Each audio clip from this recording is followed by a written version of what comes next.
A história que eles contam, cheia de estátuas, é tudo mentira. A televisão é uma grande caixa de mentira, né, mano? É uma grande caixa de mentira. Eu tô fazendo um documentário aqui, eu posso estar interpretando um personagem e pronto. Tem água aqui? Eu não tenho nenhum microfone aqui em mim. Ah, é. Tá um papo muito furado pra você? Não, nem um pouco, na verdade. Eu posso estar pensando o que é melhor pra vocês ouvir do outro lado. Não posso estar pensando o que é melhor pra mudar a vida de ninguém. Falar, não, vou falar uma coisa legal pra eles lá rir, pra eles chorar, pra se emocionar. Então é um negócio meio doido, assim.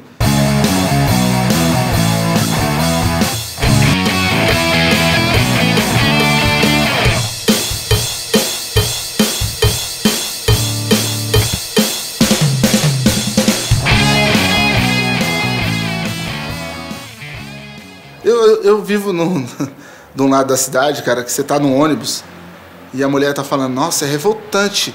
Nossa, o salário da gente, o turno nosso diminuiu. Então a gente vai ganhar metade do salário. E aí outra mulher fala assim, mas tudo bem, você pode estar nervosa e tudo, mas você viu ontem o que aconteceu com a Camila? Meu, a Camila foi traída pelo Adamastor. Eu tenho que assistir hoje de todo jeito, 8h30 a novela. É um elemento acalmador, até de criança, pô.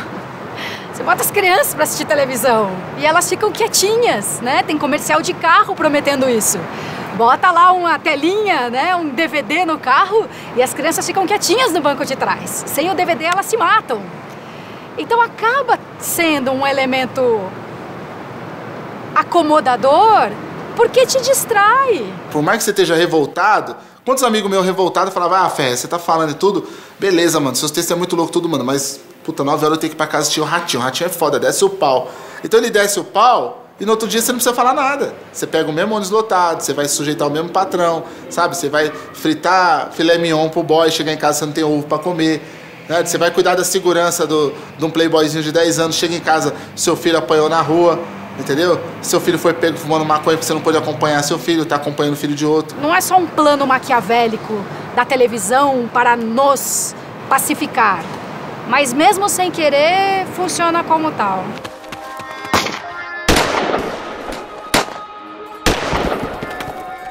Essa nossa guerra é apenas uma data nos livros de história. Ninguém conta que Carinana, Sete Estrelas e Raio escaparam e ficaram vagando pelos sertões. E aí nasceu o cangaço. E você imaginar que são as novelas que fazem a educação do brasileiro. Quer dizer, como é que o brasileiro vê o jornal diário? Ele vê como uma ficção e ele discute os problemas reais do país e do cotidiano nas novelas. Quer dizer, é uma inversão de princípio de realidade impressionante. O pessoal acompanha candidato como novela. Ah, ela separou do marido dela, então eu não voto nela. Sabe? Como se todo mundo pudesse ser o exemplo daquilo.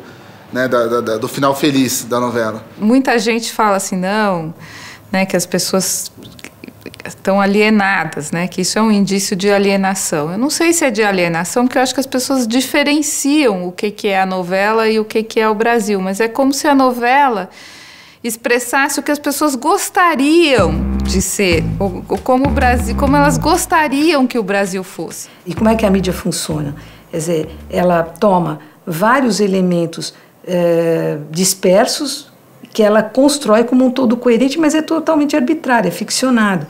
Quer dizer, então é isso que está se revelando como um princípio de realidade.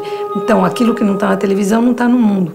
Então quem edita a realidade e a pregnância cada vez maior da imagem que substitui o pensamento, ela impede o pensamento porque ela identifica ver com saber.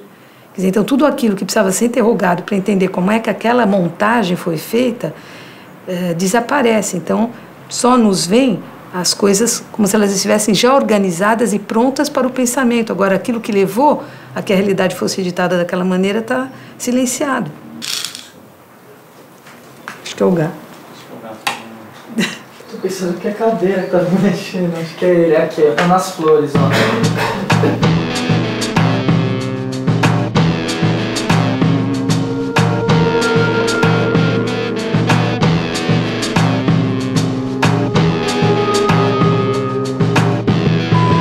À tarde, o trânsito parou na W3 Sul e Norte, no eixo monumental também. A passeata é um protesto contra a lentidão da reforma agrária, mas lento mesmo ficou o trânsito,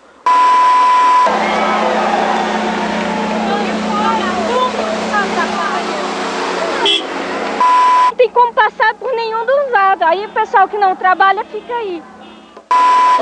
Que todos de Brasília venham ver o que Sem Terra produz. Porque a mídia, igual a nossa marcha hoje, só mostrou, sabe o quê? Os motoristas apressadinhos reclamando que a marcha estava atrapalhando. Mas não mostra o nosso lado, o nosso real. Que nem aqui, iluminação, microfone, tudo é criado para poder iludir. Se fosse realidade, a gente estava na rua gravando no meio da rua mesmo. Entendeu? Depois você vai editar isso tudo e ainda vai ter outra direção ainda, né? Dependendo do patrocinador que tiver, não tem um participante, não tem outro, né? Você falar da Coca, da Petrobras, de um e de outro, você já não entra. Esse culto de uma aparência para não enfrentar o problema é uma questão brasileira. Um dos grandes pensadores do Brasil que identificou esse problema que mal está sendo ainda considerado é o bovarismo brasileiro. Quer dizer, a Madame Bovary, que vivia na ficção dos romances que ela leu na juventude, e é então uma denegação da realidade. Quer dizer, em vez de enfrentar como a realidade eu me refugio no imaginário. E eu substituo o real pelo imaginário. Então, o bovarismo brasileiro é assim: eu não vou enfrentar os problemas que o país tem, eu vou criar fórmulas alternativas para não enfrentar o problema. Eu acho que é muito pobre a gente ficar nessa coisa do acomodado ou do... enfim, se a novela é conformista ou não é conformista. Eu acho que o sucesso vem do fato de que não é conformista. Ela estimula mudanças. Não é que ela estimula mudanças, isso também não é um bom termo. Ela está sintonizada com mudanças, né? Só que essas mudanças não necessariamente são positivas. Essa que é a questão que tem que ser colocada. Para onde que está se indo? Todo mundo quer ser outra coisa. O cara pobre, ele quer ser classe média quer ser elite, a elite quer ser cidadão do mundo, quer ser americano. Então ninguém quer ser de verdade ninguém, sabe? A gente quer ser outra coisa. E essa infelicidade toda um dia tem que ter um limite, né? Se você for pensar demograficamente, a sociedade brasileira é majoritariamente negra ou mulata, né? E as novelas é quase que uma expressão daltônica dessa sociedade, porque é branca, com poucas exceções, e essas exceções sempre em papéis secundários, em geral de empregados domésticos, com raríssimas exceções. A gente tem nesse país milhões de renegados hoje. Milhões de pessoas que ligam a televisão, não se enxergam, liga a rádio, não se ouve, abre as revistas na banca de jornal, não se vê. É intrigante, quer dizer, como é que as pessoas reconheceram aquilo como o Brasil, se aquilo não é o Brasil numa questão muito básica e óbvia, que é a cor. Ilusão, o tempo inteiro ilusão. Por isso que a novela e as coisas da televisão alcançam o índice que tem. Porque o cara não quer ver sofrimento. Por isso que clipe americano dá mais certo que clipe de rap nacional. Porque o cara quer ver os negão bem no carro, com um monte de mulher gostosa do lado. Ele quer se iludir também, mano. O nosso próprio povo é assim, não quer viver essa realidade. A realidade é muito triste, mano.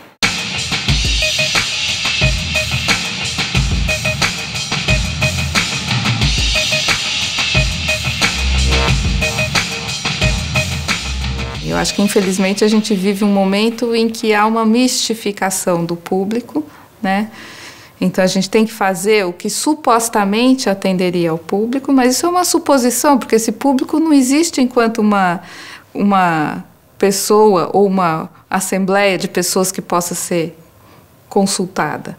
Ele é uma ficção. Essa ideia de audiência é uma ficção, é uma construção, né, com base em alguns critérios, em alguns números. Então, porque o programa X vai bem e ele é apelativo e ele vai para a baixaria e ele não procura trazer nenhuma informação e nenhum desafio. Eu acho que a questão é desafio. O espectador, então, ele tem que ser ajudado a pensar criticamente isso que ele vê. O espectador de televisão tem que ser ajudado. Enfim, aí é uma função, acho, pedagógica mesmo, que deveria estar embutida dentro dos próprios meios de comunicação. Assim como o leitor tem que ser ajudado a se pensar como leitor, a ter uma autoconsciência de leitor na hora em que ele pega o livro, na hora em que ele pega o jornal. A pessoa que mexe com internet hoje em dia, a criança tem que ser ajudada a pensar que mecanismo é esse, com o que ela está se envolvendo, o que essa forma vai fazer com ela.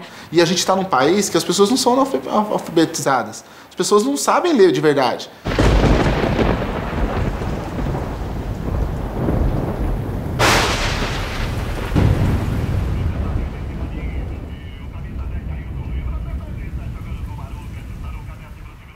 Isso é uma coisa tão assustadora. E quem não aprende a pensar discursivamente, quem não aprende a ler, não aprende a pensar discursivamente. E quem não aprende a pensar discursivamente, não aprende nem a ouvir, nem a falar. Como nós poderemos constituir uma real democracia sem o aprendizado da conversação? Você já leu tudo isso, Playboy? Umas 2, 3 vezes cada um. E serve pra alguma coisa? Toma aí. Experimenta.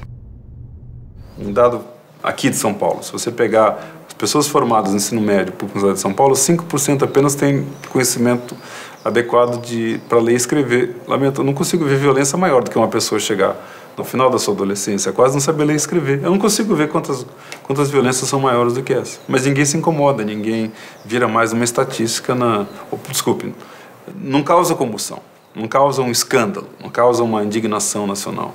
Por isso que a televisão e a novela fala assim, Ana Lídia, você tá 6 meses assistindo novela, tá, Ana Lídia, você foi ver José Vitor? Não, não fui, mãe. José Vitor, meu marido, acabou... Por quê? Porque a novela tem que ser totalmente didática. Para a dona de casa entender que aquele José Victor é o mesmo marido que ontem passou falando que era marido 5 vezes. Então, o nível que a gente está de interpretação de texto ruim, que o cara que vai fazer a escaleta da novela, ele tem que pôr 10 vezes o mesmo item para o povo conseguir entender. Até hoje você encontra gente por aí, nas periferias ou mesmo nas cidades do interior, pessoas que vão dizer para você que assistem televisão durante todo o domingo ou todas as noites porque elas não têm outra coisa para fazer.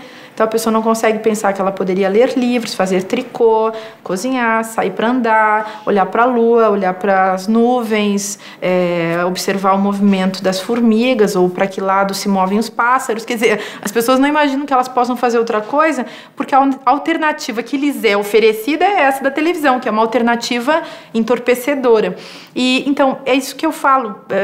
É preciso assim dar um certo apoio para que o espectador perceba, no processo mesmo de educação, que a vida lhe pertence.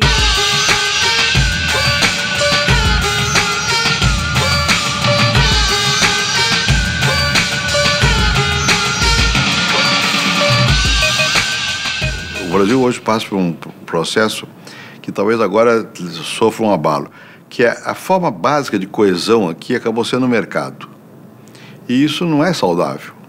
Quer dizer, você não tem valores de coesão social maiores. É o mercado. Você levanta cedo, você vai trabalhar, você se veste porque vai trabalhar, você ganha dinheiro, você consome aquele dinheiro, você volta para casa. O que regula a sua vida é o mercado. E um país precisa de mercado. É inevitável, né? Mas não pode ser só o mercado, né? Então, como você tem mercado, depois você tem zonas da violência, na verdade, que escapam disso e criam uma outra regra, né? É pouco para fazer uma nação.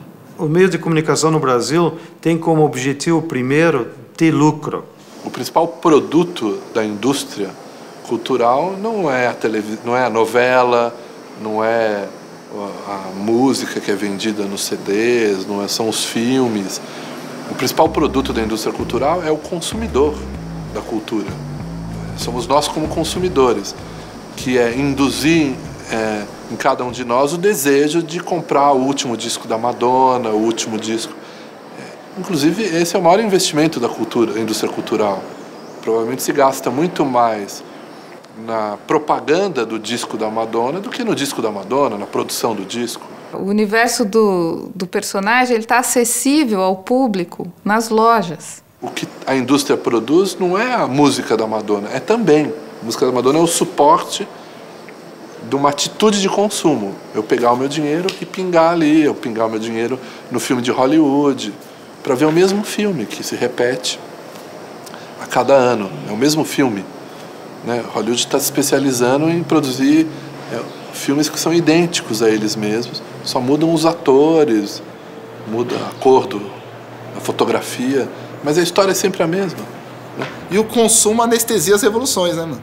Você pode ter um celular igual ao do seu patrão, então você acha que você já é patrão, então faz bem para a alma. E isso é um problema também, porque é uma forma de domesticar o cara. Se você for ver as práticas que as empresas têm, elas são de fato abusivas. O marketing, a publicidade, as relações no mercado, elas são extremamente violentas. Quer dizer, se você perguntar para qualquer criança, ela quer comer no McDonald's para ganhar o brinquedo. ela nem come o lanche, ela nem quer comer o lanche. A maioria dos pais tem que levar os seus filhos no McDonald's e eles têm que comer o lanche porque a criança só quer o brinquedo, né? Então, e que tipo de padrão alimentar a gente está promovendo? Eu tenho dezenas de amigos que não usam Nike porque eu falei pro cara, não usa Nike, tio, você vai pagar 500 pau num tênis que não representa você, que nunca pôs um favelado lá dentro, lá em cima, nunca patrocinou nenhum evento seu. E sem contar no problema ambiental. Hoje a gente tem 130 milhões de linhas celulares disponíveis, em uso, com uma política muito agressiva das empresas de forçar os consumidores a trocarem de aparelho a cada 1 ou 2 anos. E a pergunta que não quer calar é para onde vão 130 milhões de aparelhos celulares a cada 1 ou 2 anos? O capitalismo só respeita o boicote, mano. Ele não respeita mais nada. Quando você para de consumir, aí ele fala, fudeu, o cara parou de comprar, mano. Aquele cara ali tá dizendo para não comprar, para não assistir, para não ouvir, tá ligado? Esse tipo de coisa. Então, quando ele fala isso, aí você consegue pegar no capitalismo. Ele só ouve isso, não ouve mais nada. Cidadania não é você ir votar uma vez por ano porque você é obrigado, né? É você lutar no teu dia a dia, tanto em relação às empresas, quanto em relação aos governos, né? É um questionamento que tem que ter, que saia da passividade de ficar esperando as coisas se mudarem assim por livre e espontânea vontade dos dirigentes. Me ofende uma loja de tênis que põe R$1.000 quase no tênis do lado da favela, do lado de um barraco de madeira, sabe? Isso me ofende, uma agência de carro que vende carro de R$100.000 de frente pro córrego, onde o moleque tá ali brincando com o rato. Entendeu? Isso são coisas que ofendem. E um dia eu acho que o nosso povo vai ficar ofendido realmente.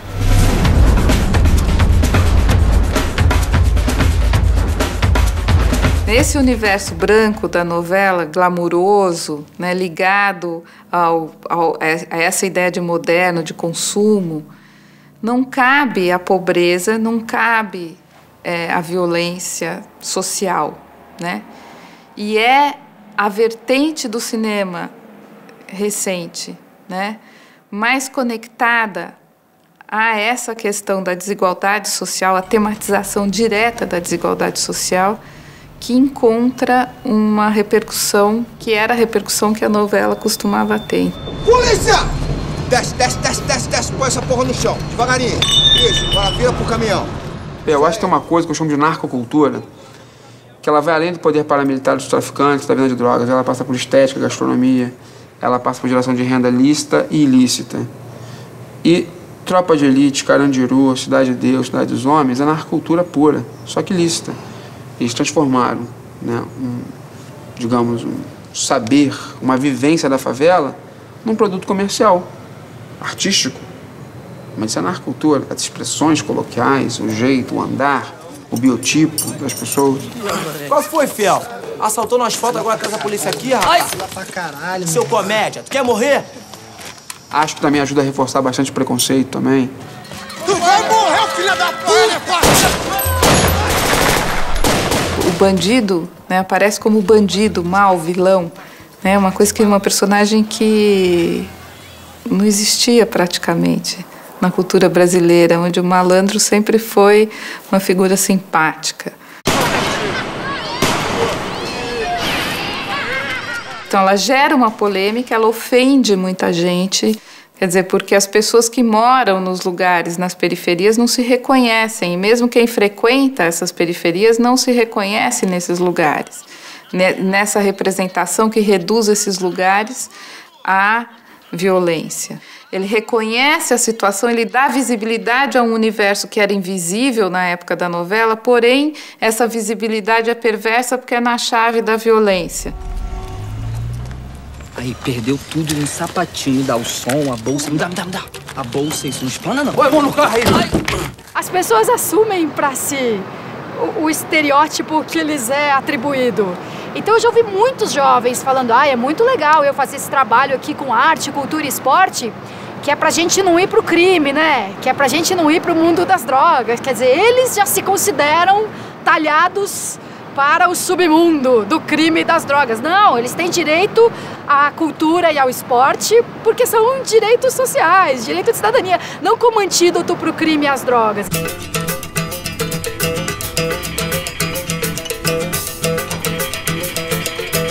Ó, pessoal, tá aí. É isso aqui, ó. Quero que vocês tragam uma redação com esse título amanhã.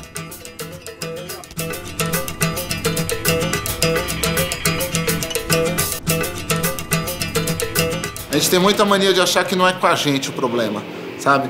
E o problema é com a gente. Gostamos da chapa branca, do acordo. E as pessoas que reclamam são tidas por radicais.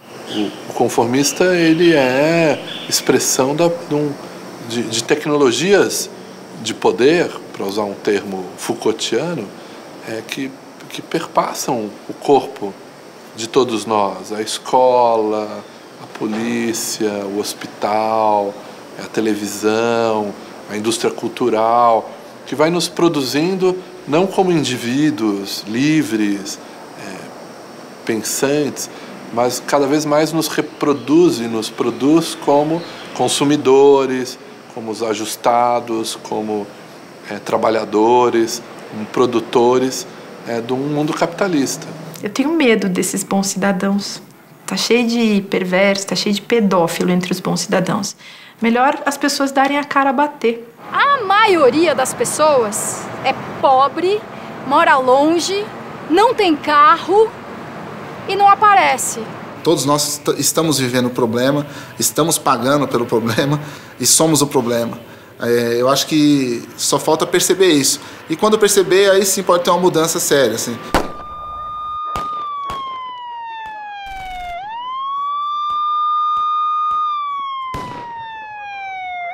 Você tem essa coisa de inúmeras possibilidades de ter uma revolução e não tem. Porque o salto que a gente tem que dar é justamente de sair só da atuação no nível individual. A gente tem que ter a organização da sociedade brasileira no nível coletivo. A democracia não é da maioria. A democracia é de quem se organiza. Quando se luta, a luta produz mudanças. E só a luta produziu mudanças ao longo desse tempo todo.